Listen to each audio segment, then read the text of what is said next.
Assalamualaikum warahmatullahi wabarakatuh. Saya Puji Reza Ramadan, mahasiswa RPL Akuntansi UNJ. Di sini saya akan menjelaskan analisis regresi data panel menggunakan eFuse.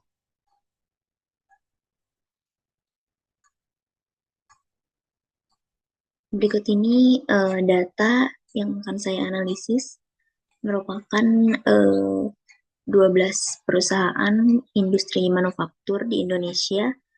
Dan untuk variabel yang akan dianalisis untuk Y-nya yaitu return on equity, X-nya debt to equity ratio, dan X2-nya current ratio. Baik, kita lanjut untuk menganalisis datanya. Di sini data tersebut sudah saya input ke eFuse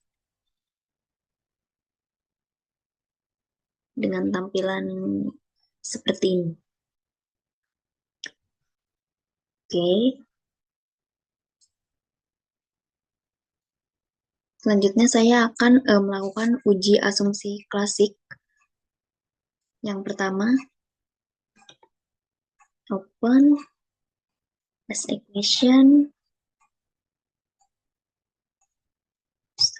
pindahkan.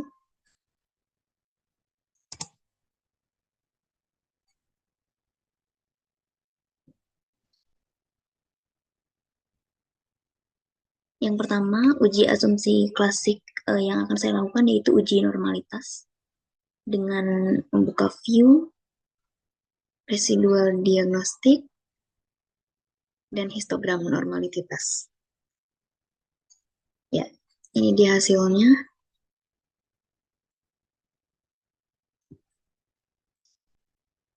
Hasil probability-nya itu sebesar 0,13.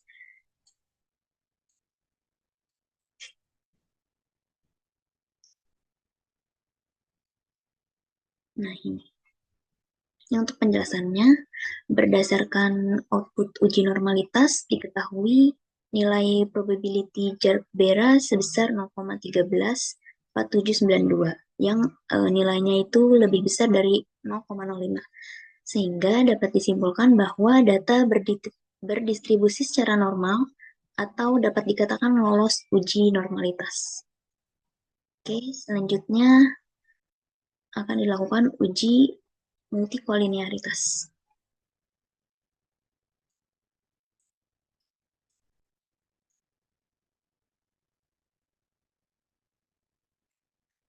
Kita view koefisien diagnostik. Nah, karena untuk uji multikolinearitas ini di saya tidak muncul VIF-nya, oleh karena itu saya akan lakukan uji multikolinearitas dengan cara yang lain.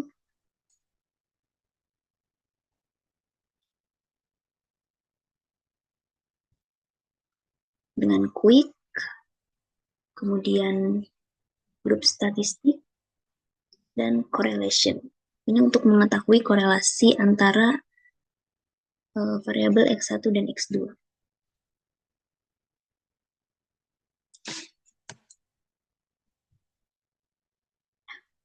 Ini dia hasilnya. 0,12724.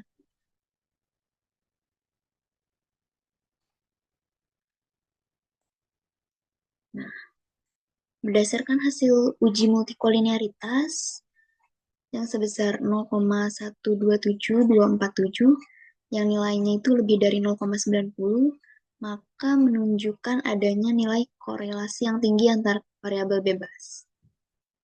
Selanjutnya akan saya lakukan uji heteroskedastisitas.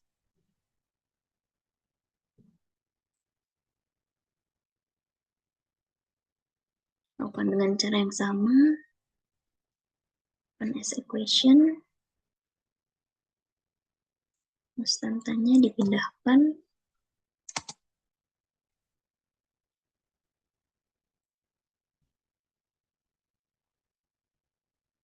view, residual diagnostik, heteroskedastisitas.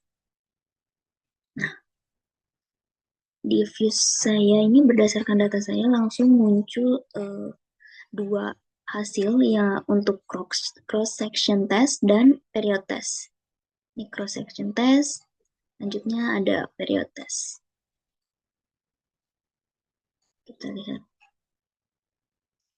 Nah, untuk cross section test di sini dapat dilihat R square-nya adalah 0,552480.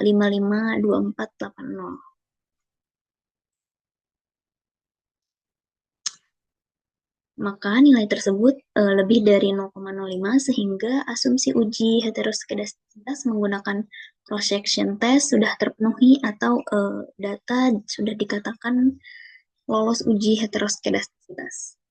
Selanjutnya untuk period test, di sini dapat dilihat R square-nya sebesar 0,835226. Nah, nilainya ini lebih dari 0,05 sehingga asumsi uji heteroskedastisitas menggunakan period test sudah terpenuhi atau dapat dikatakan data lolos uji heteroskedastisitas. Lalu yang terakhir autokorelasi.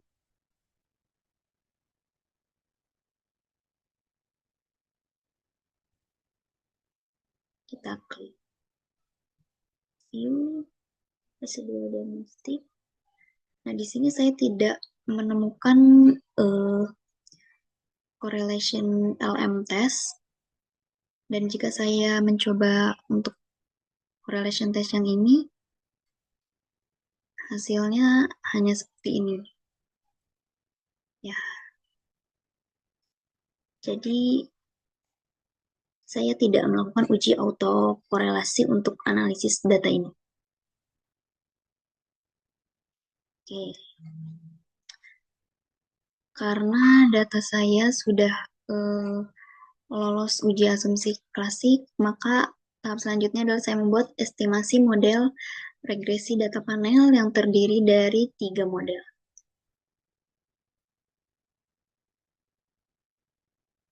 Kita pause dulu. Klik kanan, open as equation.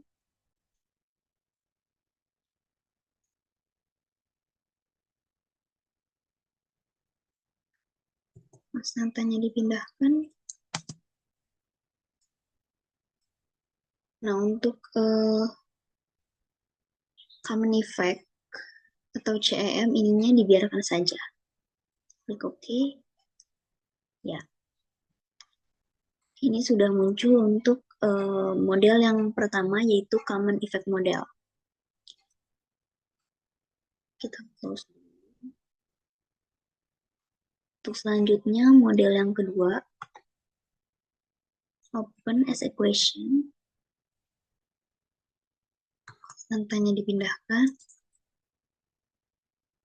Untuk fixed effect, untuk cross sectionnya kita pilih fix.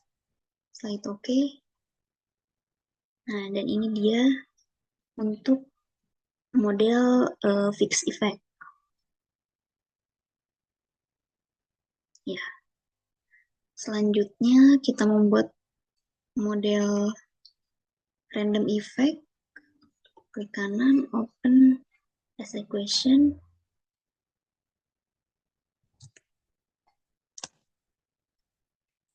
Untuk cross sectionnya yang ini dipilih random. Oke. Ya. Muncul hasilnya seperti ini. Untuk random effect model. Ini semuanya sudah saya tampilkan di PDF. Selanjutnya kita melakukan analisis pemilihan model. Karena untuk mengetahui model terbaik yang akan digunakan di antara ketiga model tadi, maka kita akan melakukan uji terlebih dahulu menggunakan 3 tes, yaitu uji Chow, uji Hausman, dan uji LM. Yang pertama kita lakukan itu uji Chow untuk mengetahui mana yang terbaik antara common effect model dan fixed effect model. Oke. Ini kita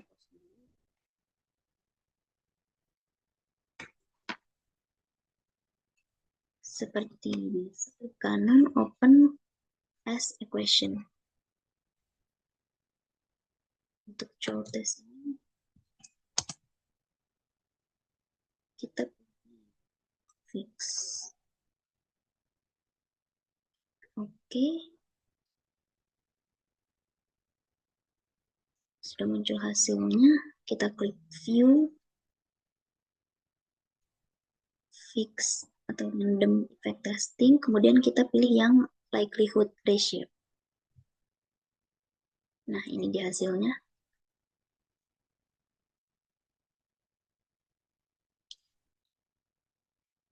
Cross section F-nya sebesar 0,0000. Kita untuk lihat penjelasannya. Nah, berdasarkan show ini sama ya seperti tadi hasilnya. Berdasarkan tampilan tabel yang paling atas ini terlihat bahwa probability cross section F sebesar 0,00 yang nilainya kurang dari 0,05 sehingga dapat disimpulkan bahwa fixed effect model ini lebih tepat dibandingkan dengan common effect model. Jadi berdasarkan uji Chow yang terpilih adalah fixed effect model. Oke. Kemudian kita lanjut ke Hausman test untuk menguji atau membandingkan mana yang lebih baik antara fixed effect model dan random effect model.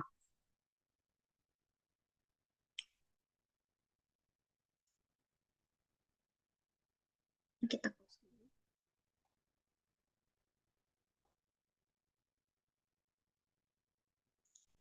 klik kanan, open as a question.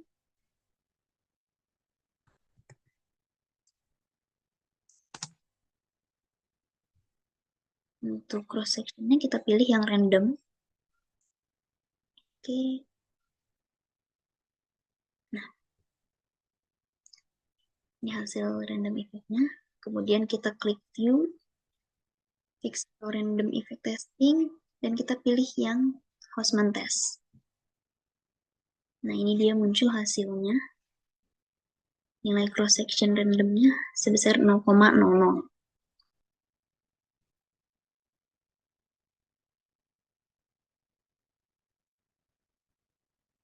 Nah, ini sama ya seperti tadi hasilnya. Dari tampilan tabel yang paling atas terlihat bahwa probability cross section random ini sebesar 0,00 yang nilainya kurang dari 0,05 sehingga dapat disimpulkan bahwa di antara kedua model FEM dan REM itu yang dipilih adalah fixed effect model atau FEM. Oke, selanjutnya uji yang ketiga yaitu uji LM. Ini dilakukan untuk membandingkan model terbaik antara common effect model dan random effect model.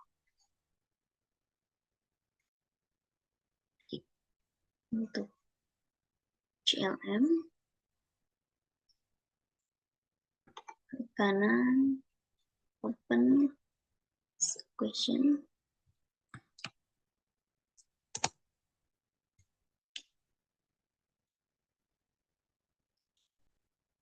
view, fix random effect testing, dan kita pilih yang CLM ini kedua. Nah, ini dia hasilnya.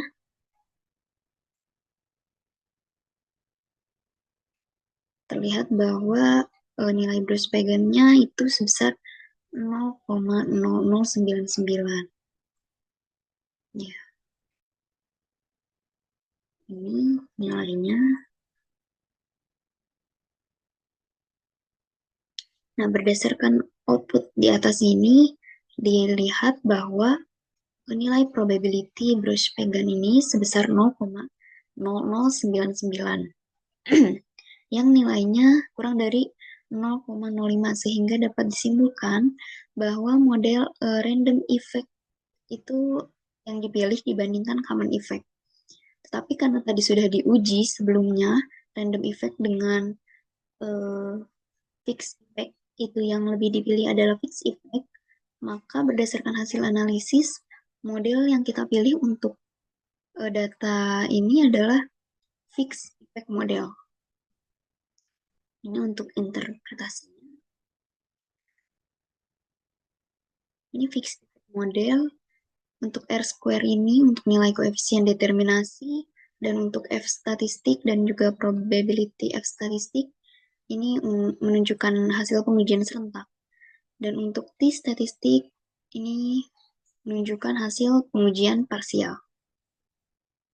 Nah, untuk model regresinya di sini Y sama dengan 0,339385 ini didapatkan dari tabel ini, koefisien yang paling atas, dikurangi 0,155649x1, satunya itu DER, dan dikurangi 0,001168x2.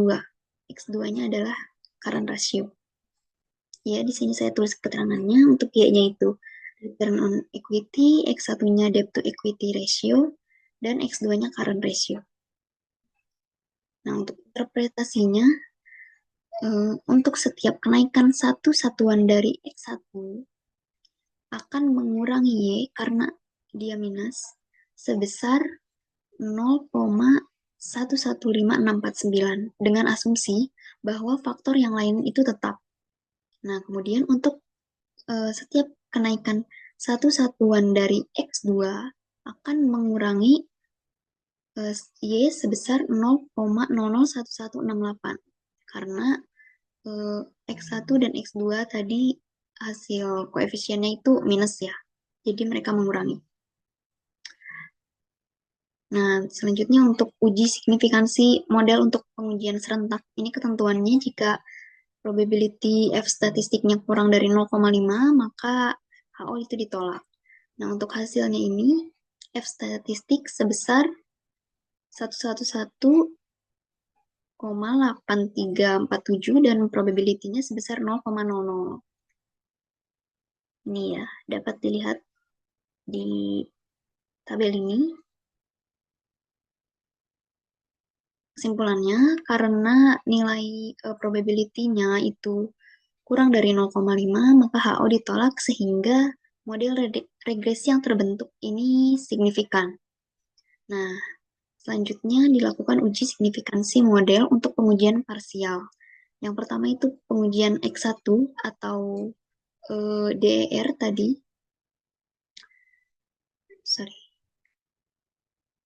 Diketahui nilai T statistiknya sebesar minus 1,697749 dan probability-nya sebesar 0,1037. Kita lihat di atas. Ini ya. Ini untuk nilai dari X1, DER, dan X2-nya ini CR, statistik, dan probability-nya. Terlihat di tabel di atas ini. Oke, kita lanjutkan. Nah, untuk X1 tadi, karena nilai probability-nya lebih dari 0,05, maka hal ini diterima sehingga dapat disimpulkan bahwa X1 tidak memiliki pengaruh yang signifikan terhadap Y. Begitupun dengan X2, nilai probability-nya itu lebih dari 0,05, maka X2 juga tidak memiliki pengaruh signifikan terhadap Y. Nah, berdasarkan hasil estimasi parameter regresi, diperoleh nilai R square 0,985093. Itu didapat dari tabel ini.